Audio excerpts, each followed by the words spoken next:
For millennia, the Egyptian pyramids have pierced the desert sky like ancient needles, stitching together earth and eternity. These are not ruins, they are riddles. Not tombs, but testimonies. Who built them? How? And more importantly, why? The deeper we look, the more the answers dissolve into silence. The pyramids don't offer explanations. They offer awe. This is not just architecture. It's memory in stone. This journey is not about solving a mystery. It's about stepping into one and asking if the past knew something the future forgot. We begin in Giza, where three pyramids rise in strange harmony. The Great Pyramid, said to have been built for Khufu, dates back to 2600 BCE. According to mainstream archaeology, it was a royal tomb built by thousands of people over decades. There are no descriptions inside, no mummies, just polished stone and mathematical perfection. What kind of tomb hides the name of its king? And why build such a monument to death with a precision worthy of the stars? Perhaps it was not death they feared, perhaps oblivion. Each pyramid contains millions of limestone blocks, perfectly aligned. Some stones weigh up to 80 tons. Modern cranes struggle with that. We're told copper chisels, sleds, and manpower did it. But math disagrees. To build the Great Pyramid in 20 years, one block must be placed every 2.5 minutes, day and night, without pause. And yet the seams are tighter than modern concrete. Were these primitive builders? Or are we looking at something else, something passed down, or perhaps gifted? The official theory is that sleds were used to drag concrete blocks across wet sand to reduce friction. Ingenious, yes, but is it scalable? Debatable. Ancient art does not depict chaos. It depicts order, harmony, ritual. Some figures even float in midair. Others wear the heads of gods, jackals, falcons, builders who are not quite human. Metaphor or memory? Are these simply religious symbols, or did the Egyptians encode truth in myth? They believed that gods walked among men. What if building the pyramids was more than just labor? What if it was liturgy? The Great Pyramid is aligned to true north, with staggering precision just 1/15 of a degree off. No compass, no satellites, just sky and stone. How? Some say they used the stars. Others believe they used tools we've yet to rediscover. This isn't just geometry, it's cosmic intent. The pyramid isn't placed randomly. It's a compass, a calendar, a coded signal pointing beyond Earth. Perhaps to remind us, the truth isn't buried beneath the pyramid. It's written above it in the stars. Enter Orion. The three pyramids at Giza mirror the belt stars of Orion almost perfectly. To the Egyptians, Orion was Osiris, the god of resurrection. The soul of the pharaoh, they believed, would ascend to the stars and be reborn. Was this alignment symbolic or functional? A celestial map carved into the sand? A stairway for souls? Or perhaps a technology we no longer understand, connecting stone and starlight in a sacred rhythm? The ancients didn't just build upward, they built outward into the cosmos. Then there's the legend of the Benben stone, a sacred relic said to have fallen from the sky, glowing, radiant, divine. Placed at the pyramid's apex, it was thought to channel energy between heaven and earth. Some say it was made of meteoric iron. Others claim it focused electromagnetic energy. A golden tip reflecting sunlight, perhaps, but maybe also frequency. Was this capstone symbolic? Or was it the key to something that once pulsed through the entire structure? A beacon, a battery, a bridge. Modern researchers discovered that water flows beneath the Giza plateau. Aquifers move silently under stone. Some believe this flow, combined with quartz-rich limestone, could generate piezoelectric energy vibrations born of pressure and motion. Energy created by water and stone. Fantasy? Or forgotten science? Could the pyramid have been a resonator, not a tomb? A generator, not a grave? The ancient builders may have harnessed Earth's forces, not merely worshipped them. Maybe the pyramid didn't store the dead. Maybe it stored power. Inside the pyramid, shafts run upward at strange angles. They don't allow passage. They point to stars. Sirius, Orion. These are not vents. They are alignments, pathways. channels. Some theorize they allowed energy, or spirit, or frequency to pass through. Sound experiments inside the king's chamber reveal resonance patterns at specific frequencies. Chants performed there amplify. Vibrations linger. This was not random. The pyramid hums like an instrument designed not for the body, but for the soul. Or maybe for something else entirely. What about the builders? For centuries we imagined slaves toiling under whip and sun. But archaeology paints a different picture. Organized labor camps, full of skilled workers, well-fed and housed. These weren't slaves, they were artisans, engineers, possibly initiates, chosen for a sacred task. Their graffiti shows pride, not oppression. Teams with names like the Friends of Khufu etched their titles into stone. They weren't just building for a king, they were building for time itself, for the stars, the gods, and something far beyond. But where did their knowledge come from? How did a Bronze Age society master geometry, astronomy, and logistics at a scale we still struggle to explain? Enter Thoth, the Egyptian god of wisdom, writing, measurement, and time. He was said to have taught humans architecture, mathematics, and sacred knowledge. Often depicted with a stylus and scroll, Thoth wasn't just a myth, he was memory, a personification of the knowledge itself. Did Thoth exist? Maybe not as a god, but perhaps as a legacy far older than Egypt itself. Thoth is just one figure in a global chorus. The Greeks had Prometheus, the Sumerians had Enki, the Mayans had Kukulkan, all teachers, all bringers of light. From different lands, same archetype and entity descending from the heavens, gifting knowledge, then vanishing. Coincidence? Or a forgotten pattern in our shared past? Did the Egyptians receive their knowledge from observation, or inheritance, or visitation? The pyramid might not be the origin of genius, but its echo, a monument to something once given, now remembered only in myth. Step inside the Great Pyramid, and logic begins to falter. The internal structure resembles a machine: shafts, chambers, pressure, relieving blocks. It's not a maze, it's a mechanism. The Grand Gallery looks more like a resonant hall than a hallway, and the king's chamber, made of granite, precisely carved, with a sarcophagus that's too large to fit through the door. Was it placed before construction? Or was it never meant to hold a body at all? Everything here feels deliberate, layered, and charged with unseen meaning. Let's talk materials. The core blocks are limestone, the inner chambers granite. Granite contains quartz. When vibrated, quartz emits electric charge. Combine this with the water below, the electromagnetic environment of Earth, and the pyramid becomes a candidate for energy interaction: sound, pressure, vibration, crystal. These aren't mystical terms, they're measurable forces. What if the pyramid wasn't passive? What if it reacted, resonated, responded? Some researchers believe rituals performed inside activated the structure. Not magic, technology sacred, subtle, and long forgotten. But what was the goal? Powering cities? Healing? Communication? Or was it something deeper: transformation of consciousness? The pyramid texts speak of the pharaoh becoming a star, ascending through the sky to dwell among the gods. This wasn't metaphor, it was instruction. The pyramid wasn't a tomb, it was a ladder.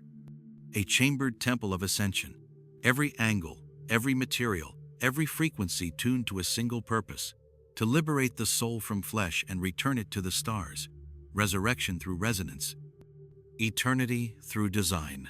Even the pyramid's location is no accident. The Giza Plateau sits at the geographical center of Earth's landmass. Its coordinates encode the speed of light. The base is aligned almost perfectly to the cardinal directions. Coincidence or calibration? Ancient texts describe the pyramid as the house of eternity, a place not just of death, but of transformation. Was the site chosen for its spiritual resonance or its geophysical power? Giza may be more than sacred ground, it might be the Earth's navel, where energy, time, and intention converge. Across the globe, pyramids rise from jungle, mountain, and plain. From Mesoamerica to Mesopotamia, cultures separated by oceans built the same shape. Why? The pyramid is stable, but also symbolic. It grounds energy and lifts vision. Was this convergent evolution? Or global memory? Were ancient builders tapping into a shared blueprint, one carried in myth, in math, in mind? The pyramid appears again and again like a cosmic instinct. Its angles mimic light, its mass bends time. Maybe the pyramid is not just a structure, but a message. Let's return to sound. When researchers played harmonic frequencies inside the king's chamber, the granite sarcophagus vibrated intensely. Tones echoed for minutes. Some believe the entire chamber was tuned like an instrument or a voice box. Priests may have chanted here, activating fields of resonance. Sound, after all, is energy. Could the pyramid have been a sonic temple where sacred tones altered states of consciousness? Ancient Egypt was obsessed with ma'at, balance, harmony. Maybe the pyramid didn't worship death, but vibrated with life. Frequency was their prayer. Skeptics point to the lack of written blueprints, missing tools, absent capstones. They argue, if this was advanced, where is the evidence? But perhaps the pyramid itself is the evidence, precise, eternal, too perfect to ignore. The ancient Egyptians didn't write manuals. They carved meaning into form. Their knowledge wasn't stored on scrolls, it was embodied in stone. And maybe that's why we don't understand. We search for text, not texture. But the pyramid isn't meant to be read. It's meant to be experienced and remembered. Mainstream scholars say the pyramids were built by will, manpower, and clever engineering. And perhaps they were.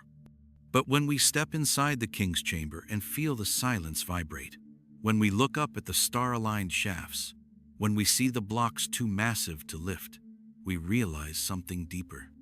This wasn't just construction, it was communion. Between humans and heaven, earth and sky, flesh and spirit. The pyramid is not an answer. It's an invitation to rediscover what we once knew, and may one day remember. Was the pyramid a tomb, a machine, a temple, or all of them at once? That's the paradox. Its silence contains multitudes. The deeper we look, the more meanings emerge. Geometry, ritual, vibration, myth. It's not that the pyramid resists explanation, it reshapes it. It invites interpretation without ever giving in to it. It's not there to be solved. It's there to transform the one who seeks. Like an oracle of stone, it answers every question with a new one. Its true function may be to awaken. Legends tell of initiates who entered the pyramid not to die, but to be reborn. Nights spent in darkness, in silence, listening to stone breathe. They say the pyramid could purge the false self.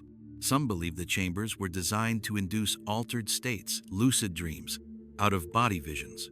A sacred technology for inner alchemy, not superstition, but structured experience. Could the pharaoh's journey be symbolic of every human? The pyramid as initiation, not just interment. A place to leave behind illusion and emerge aligned with the stars. Even today, the pyramid exerts gravity on the human mind. Tourists walk its base. Pilgrims sit in silence. Scientists scan it with lasers. Musicians test its acoustics. Why? Because something about it still speaks. Not in language, but in presence. The pyramid doesn't age, it echoes. In every generation, new seekers arrive. Some measure angles. Others meditate. All leave changed. The Great Pyramid is not just an artifact. It is alive because it still teaches, not with words, but with weight. Not with facts, but with mystery. And what of the future? As we build higher, faster, smarter, can we match the elegance of the pyramid? Not just in form, but in purpose? The ancients weren't just engineers. They were philosophers. The pyramid reflects a worldview that life is sacred, the cosmos is ordered, and death is not the end. In a world chasing speed, the pyramid is stillness.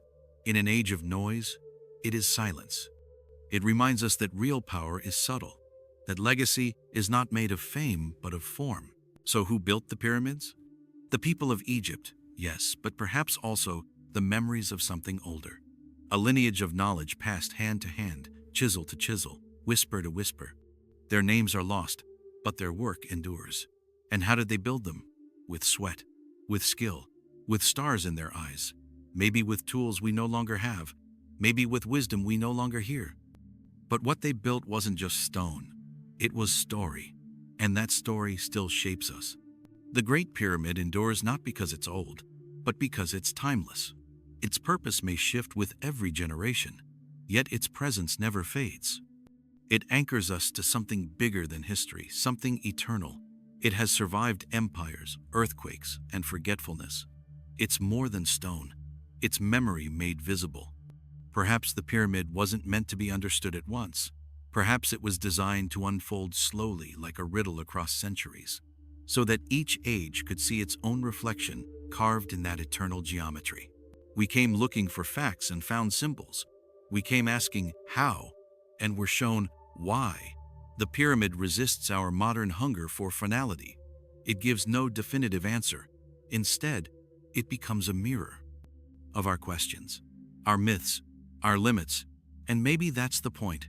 It was never meant to be a monument to death, but a monument to inquiry, a place where the physical touches the metaphysical, a shape that doesn't just rise from the earth but returns us to the sky. In every block, a calculation. In every angle, a prayer. The pyramid teaches that the universe has order, and that order can be shaped with discipline, with vision, with reverence. The ancients didn't separate science from spirit. They built temples with algorithms. They used math to speak with the divine. That's the real marvel, not just the size, but the synthesis. A structure that holds form, function, philosophy, and faith all at once. We don't have to believe every theory, but we do have to listen. As we leave the sands of Giza, we don't take answers, we take echoes. Echoes of hands that carved in silence, minds that measured in starlight, hearts that believed stone could speak across ages. Whether built by kings, priests, star beings, or forgotten engineers, the result is the same: awe. The pyramid was not made to convince, it was made to endure. It doesn't explain itself. It invites us to grow into the kind of minds that can understand, slowly, patiently, generation by generation.